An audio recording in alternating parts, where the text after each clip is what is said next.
Rebreather Diaries Part 2. Practice.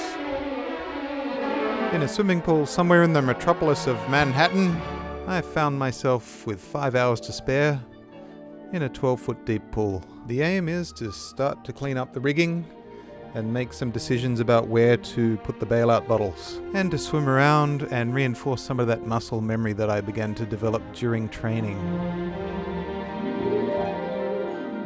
Using a rebreather, you don't get nearly as dehydrated as you do on open circuit, but you still do get a bit thirsty because the dives are generally much longer, and it's very important to use split fins when you're on a rebreather. Sorry, I shouldn't be sarcastic.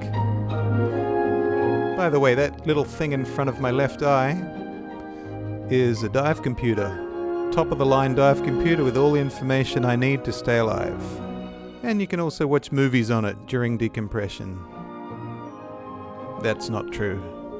And it's time for some cold water practice in the quarry, Dutch Springs, Pennsylvania, with lights, dry suit, dry gloves, thick undergarments, because it's April, the beginning of the season, and it's cold enough to freeze the dick off a statue. Such beautiful music to go with such a dirty narration. Banned from YouTube. It's a couple of degrees colder than what it'll be in the ocean off the northeast coast of the States, so it's a good opportunity to try out dry gloves and undergarments, and to do a little bit of light wreck diving. But with just a few hours of experience on this unit, I have a long way to go and a lot of tidying up to do still. But as you can see, I'm having a lot of fun with it,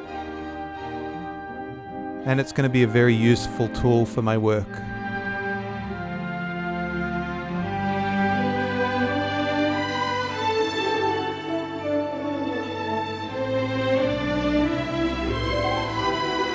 Another added bonus of diving on a closed-circuit rebreather is that it keeps you much warmer than open circuit.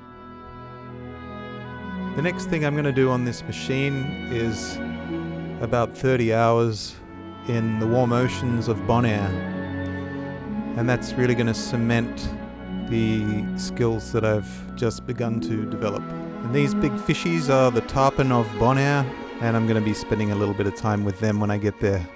I guess they won't recognize me in my new scuba costume.